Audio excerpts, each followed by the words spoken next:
Mariano Ginás tiene 3 o 4 documentales aparte de sus ficciones y sus larguísimas ficciones con el grupo El Pampero. En este caso está haciendo una trilogía con lo que se conoce como el Comando Corsini. Vamos a hablar en La Forma de lo Real con Mariano Ginás para después compartir junto a él y junto a ustedes. Corsini interpreta a Blomberg y Maciel.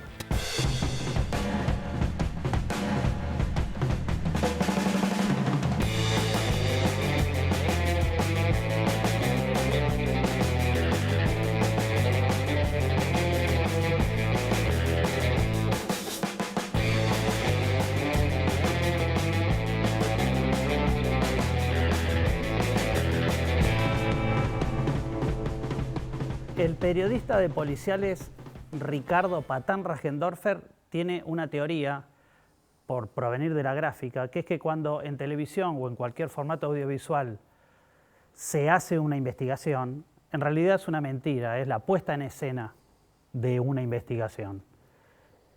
Mariano Ginás lleva esta idea casi hasta el paroxismo y, al revés de esa teoría, se expone con el tema de que esto es un documental, esto es una película, yo soy el director, yo estoy al frente o queremos contar, no estamos escondiendo nada, te lo estamos contando. ¿Esto es así? Eso dicen. Yo, la verdad que mi intención era la opuesta. Yo quería que todo quedara en una transparencia total, pero se nota que las costuras eran demasiado manifiestas. Incluso has pasado de la voz en off a la voz en on, claro, sí, para eso, porque decían que había mucha voz en off, entonces para evitar la voz en off decidí aparecer yo leyendo la voz en off y entonces nadie me puede decir, porque eso ya no es voz en off. Es una manera de hacerme eco de las críticas. Pero vos que venís de la docencia, digamos, y que sos un estudioso, ¿empezó de entrada eso? ¿Tuviste un prejuicio al principio? No, en mi vida, decís, con respecto a la voz en off, por supuesto. Yo cuando empecé, a mí siempre me gustó la voz en off, siempre me gustaron las películas con voz en off, siempre me pareció que era un mecanismo, contrariamente a lo que se decía, ¿no? Cuando yo estudié en los años 90, había un prejuicio enorme con respecto a la voz en off y el prejuicio era muy concreto. Decía, la voz en off sirve para o adoctrinar o para hacerles decir a las imágenes cosas que las imágenes no pueden decir por sí mismas. Bueno, yo toda la vida, no es que estuve en desacuerdo con eso, pero me gustaba ese efecto, es decir, ese efecto de desdoblamiento en el que se producían una especie de doble característica de la imagen, lo que la imagen dice y lo que la voz en off transmite sobre la imagen. Y siempre las películas que tenían voz en off, digamos, me parecía que el problema era cuando la voz en off estaba mal escrita, es decir, cuando era una especie de voz en off dócil, una voz en off escrita por malos escritores. En definitiva, aparece ahí la destreza con la pluma. Pero me acuerdo, por ejemplo, ya que estamos, el público no lo sabe, pero del otro lado hay una serie de cosas de memorabilia justicialista. Yo me acuerdo, yo no soy haber sido peronista nunca, pero me acuerdo de haber visto La Hora de los Hornos de muy joven, y la voz en off de La Hora de los Hornos a mí siempre me pareció una fiesta, independientemente de lo que decía o no, pero era una voz en off irónica, una voz en off que por momentos era incisiva, pero por momentos era juguetona. Para mí es una de las grandes, paradójicamente, ya te digo, desde mi protogorilismo, fue una influencia enorme la manera en que La Hora de los Hornos llevaba, por ejemplo, para Balneario. Yo me acuerdo que había una idea que copiaba la manera en que Solana se había manejado con respecto a su tema, ¿no? Y cierto estilo zumbón, cierto estilo en donde se permitía cierta zona de ironía, bueno, que después no continuó en la biografía de Pino. Pero bueno, eso sí, desde luego. Y entonces había, tal vez precisamente por eso, por la idea de que el cine tenía una especie de prejuicio raro de la idea del cine, de la imagen, de que el cine tenía que ser imagen, hubo un gran prejuicio contra la voz en off. Y sí, y entonces yo lo primero que traté de hacer fue usar la mayor cantidad de voz en off posible en la película. Me di cuenta de que eso funcionaba como yo esperaba que funcionara, es decir, que las películas, cuando se hablaba mucho, tenían en el público un efecto de euforia, no un efecto alguna parte del público no, pero sí, que era mentira la idea de que la voz en off era una cosa didáctica que cansaba, que podía ser algo festivo. Y desde ese momento no la dejé de usar nunca. Y acá en estas películas ya, como hice un montón, ya esta debe ser la sexta película que uso, en la que uso voz en off, o la quinta, no sé qué, empecé a filmar, a filmarnos a nosotros mismos leyendo, digamos, como para incluir la instancia de la lectura, que es además muy linda de ver. Para mí es muy lindo ver la manera en que se hace una película, y sobre todo gente leyendo, me parece atractivo. Así que sí, es un largo romance prohibido con la voz en off. No solo la voz en off, no solo tu presencia, sino que también aparecen las otras cámaras, cosa que está desde el inicio, ¿no? De mostrar la tecnología con la que filma El Pampero o puntualmente tus películas, de poner al final la cantidad de días en que fue rodada, lo cual, o sea, hay algo que... eso les llamó la atención, mira vos. Demostrar el mecanismo, digamos. Bueno, sí. No, mira, por ejemplo, lo de los días no lo había pensado, pero para decirlo de alguna manera, no, evidentemente yo no soy el primero en hacerlo. Uno podría decir, bueno, el primero que lo hizo de manera programática fue Godard, ¿no? Godard siempre utilizó la idea de hacer cine como un tema más dentro de la película. Es decir, la película no solamente habla de algo, sino que es cine y tiene que ver con qué es ver el cine, con qué es hacer una película.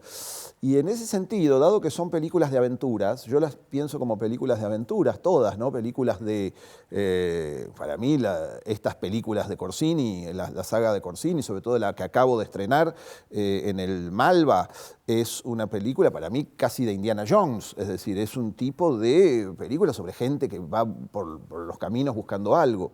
Y en ese sentido yo lo que creo es que contrariamente a lo que tiende a pensar el propio medio cinematográfico, hay algo muy aventurero en hacer cine, ¿no?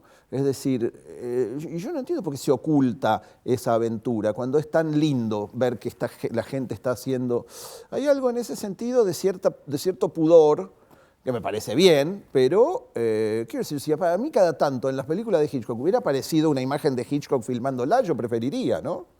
Uno lo quiere a Hitchcock, lo quiere ver. Imagínate que en un momento de la película está ahí y vos lo ves a Bernard Herrmann dirigiendo la partitura de Psicosis y Hitchcock mirando, sería lindo eso, y no se perdería la atención. Así que bueno, no soy Hitchcock, pero me gusta hacer eso. Cuando Mariano Ginás habla, también habla de las influencias. Parte de esas influencias pueden ser las musicales. Después del corte compartimos con él. Corsini interpreta a Blomberg y Maciel.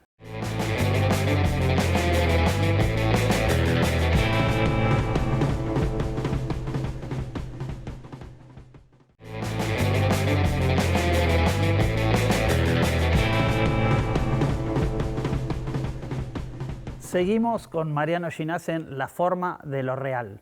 Veníamos hablando de la forma, hablemos un poco de lo real. De entrada, vos te definiste también, no son muchos los casos, como interesado en la política cinematográfica. ¿Cómo?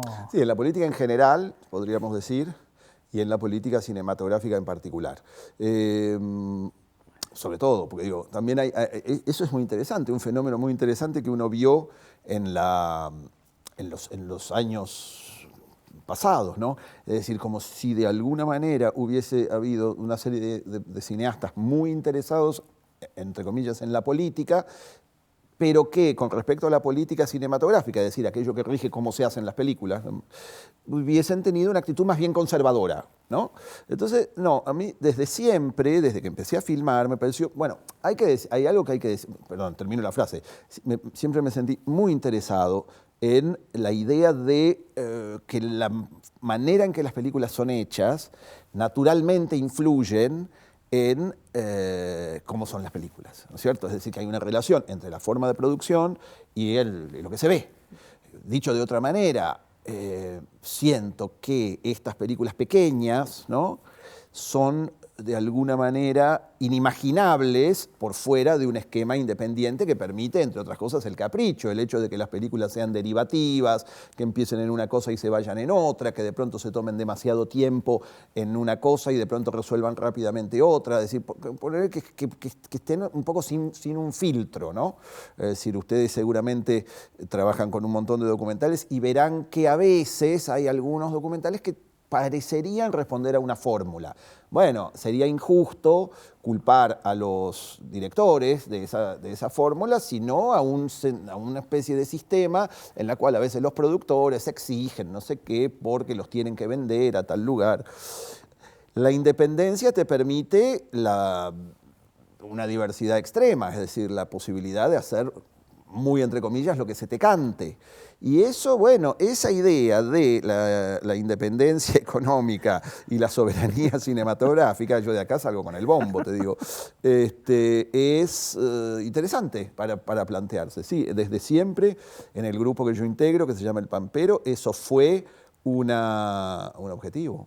Un objetivo, un interés central, una preocupación. Es decir, cómo ser independiente tanto del Estado, que si bien hay que decir que el Estado en los últimos 20 años fue generoso para producir películas, a veces tuvo determinada rigidez en cuanto a los mecanismos de producción, es decir, no es que se metiera en los temas, o no siempre, o pocas veces, pero sí era muy rígido en relación con considerar a las películas como objetos industriales. Entonces, por un lado eso. Y después, por supuesto, el mercado, que es, diría en ese sentido, infinitamente más duro, infinitamente más corto de miras, infinitamente más exigente y que se mete más en las cosas. Entonces, mantener una especie de independencia para nosotros siempre fue muy importante, porque sentíamos que los objetos que producíamos eran más raros, más particulares. Alguna vez, por ejemplo, tuvimos que trabajar haciendo documentales también para alguno de los canales públicos y se notaba la diferencia. O sea, ahí tenés un productor o una línea de decisiones, gente que te dice esto no tanto, esto no interesa, no sé qué. Bueno, gente que está acostumbrada, lo cual es lógico, porque si tenés que lidiar con un montón de cosas, tenés que tener algún tipo de sistema. Pero bueno, en la variedad está el gusto. Al mismo tiempo, siempre fuiste pudiendo decir estas películas son independientes y no necesitamos del Inca, incluso metiendo chistes sobre eso. Siempre tuviste, en lo personal, una opinión con respecto a que vos produzcas de este modo. No quiere decir que no fuese necesario. Por supuesto, el no, fomento. y te corrijo, no es que no necesitamos del Inca, necesitamos del Inca como todo el mundo, simplemente no estamos, sería fantástico que pudiéramos trabajar con el Inca, simplemente el Inca pero la idea de que no necesitamos, parece que estamos llenos de morlacos, necesitamos como cualquiera, simplemente no estamos dispuestos a hacer algunas cosas que el Inca pide, nada más, pero necesitar, todo el mundo necesita. Lo que digo es, no, desde luego, y eso es otra cosa. El Pampero Cine, el grupo al que yo pertenezco, tiene una idea absolutamente central y es no decirle a la gente lo que tiene que hacer. O sea, no, desde ya. O sea, la idea de que uno no produzca con el Inca no significa que uno esté levantando el dedo, bueno, como se hace ahora, como hacen algunos miserables que han surgido a partir de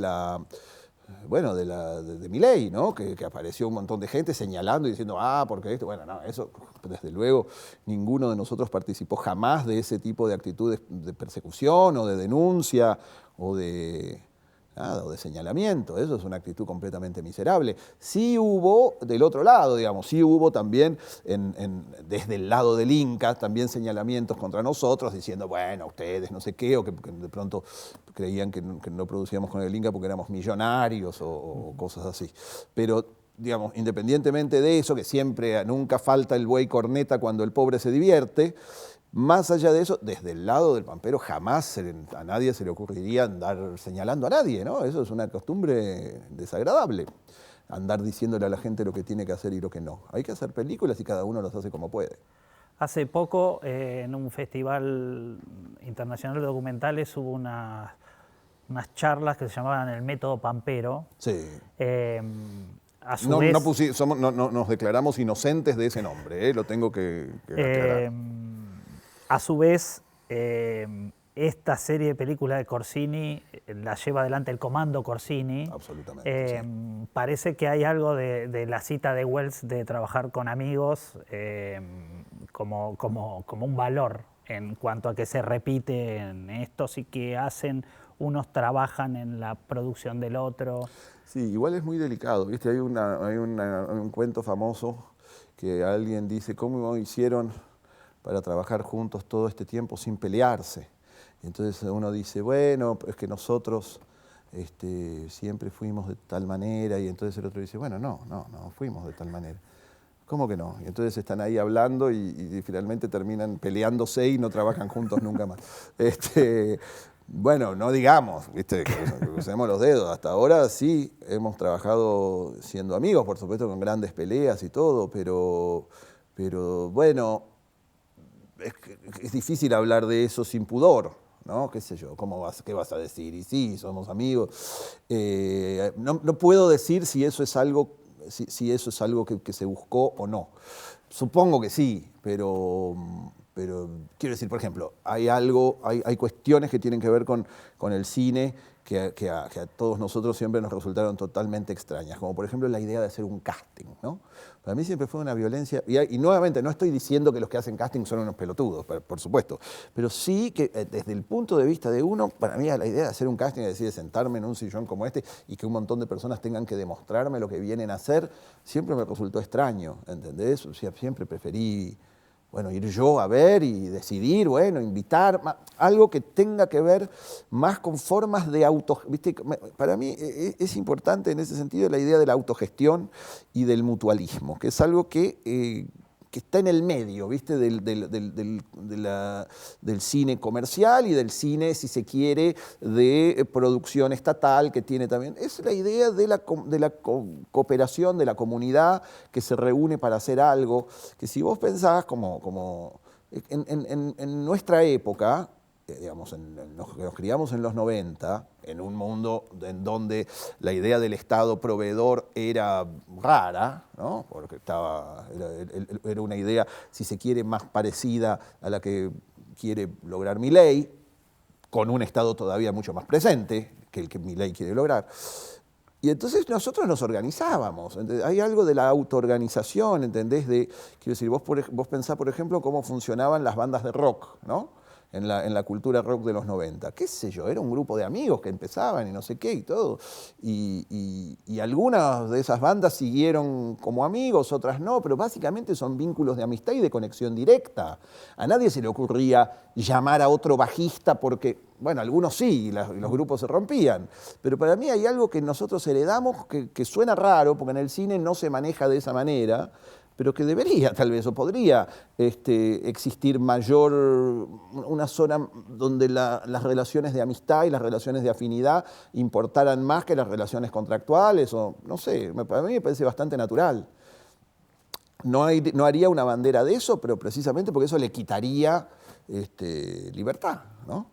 Entonces sí, creo que eso es algo que nos caracteriza y cada vez nos importa más. Digo, a mí cada vez me doy cuenta de que me gusta más volver a hacer una película porque puedo volver con con el otro. Ahora, en esta última, volví a mi primera película, Balnearios, ¿entendés? Vuelve, no sé, es como una especie de relación con el cine menos atravesada por las cosas de mierda que tiene el cine. Bueno, uno va envejeciendo y quiere alejar esos esquemas. Mariano Ginás es muy claro cuando expresa su pasión por el cine.